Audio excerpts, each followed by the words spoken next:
हरे कृष्णा। राधे राधे। जय माँ शक्ति। गुप्त नवरात्रि एक ऐसी नवरात्रि है जिसमें साधना गुप्त होती है और शक्ति अत्यंत प्रबल। इस नवरात्रि में माँ दुर्गा अपने साधकों पर विशेष कृपा बरसाती है। तो आज गुप्त नवरात्रि में सुने जाने वाली ऋषि श्रृंगी की कथा हम श्रवण करने जा रहे हैं। तो माँ का ध्यान कीजिए और कथा श्रवण कीजिए।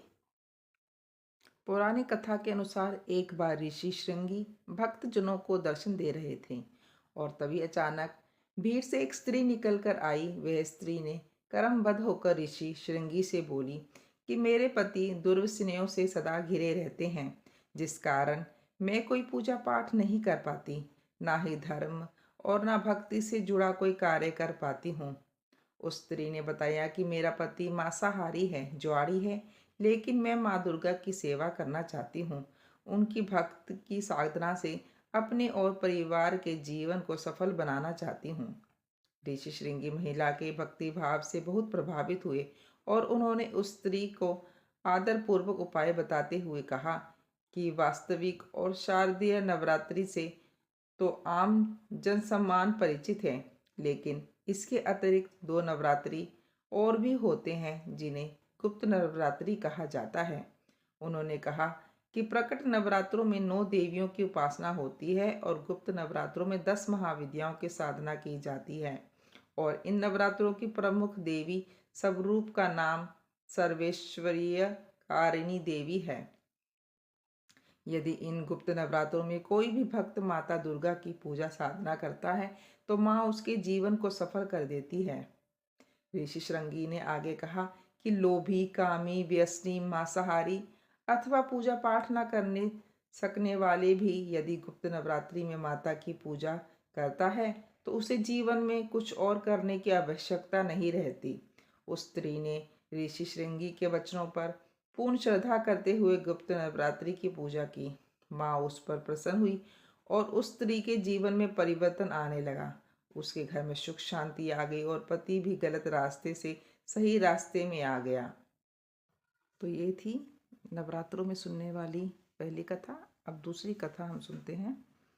एक अन्य कथा के अनुसार एक समय की बात है, एक राजा के राज्य में भयंकर सूखा पड़ा था। प्रजा भूख से व्याकुल थी। राजा ने अपने राज्य के सभी विद्वानों को बुलाया और उनसे इन समस्याओं का समाधान पूछा। विद्वानों ने राजा को बताया कि इस समस्या का साधना गुप्त नवरात्रि में माँ दुर्गा की पूजा अर्चना करने से ही हो सकता है। राजा ने विद्वानों के अनुसार गुप्त नवरात्रि में माँ दुर्गा की पूजा अर्चना की। माँ दुर्गा की कृपा से राज्य में वर्षा हुई और प्रजा सुखी रहने लगी। तो मित्रों, ये थी 2 कथाएं जो गुप्त नवरात्रि में सुनते हैं। माता रानी की कृपा आप पर सदा सर्वदा बनी रहेगी। वैसे तो दूसरे दिन माँ तारा देवी की भी पूजा की जाती है, जो कि शत्रुओं का नाश करने वाली माँ तारा सौंदर्य रूप ऐश्वर्य की देवी मानी जाती है। साथ ही आर्थिक उन्नति, भोग और मोक्ष दोनों प्रदान करने वाली भी है। मान्यता है कि यदि कोई व्यक्ति पूरी श्रद्धा से माँ तारा देवी की पूजा आराधना करता है तो माता भक्तों की पुकार सुनकर उनका उद्धार अवश्य करती है। माँ तारा की साधना करने से धन संबंधी सभी समस्याएं दूर हो जाती हैं और साथ ही दिव्य शक्तियां भी प्राप्त होती हैं। शास्त्रों के अनुसार लंकापति रावण ने भी माँ तारा देवी की उपासना की थी। साथ ही माँ तारा देवी को लेकर ये भी कहा जाता है कि जिनका उद्धार भगवान शिव भी नहीं कर पाते, उन भक्तों का उद्धार भी माँ तारा देवी करती है। तो अगर आप चाहे तो कथा सुन सकते हैं माता रानी की, और आप मंत्र जाप कर सकते हैं। मंत्र इस प्रकार है: ओम ह्रीं स्त्रीं हुम फट।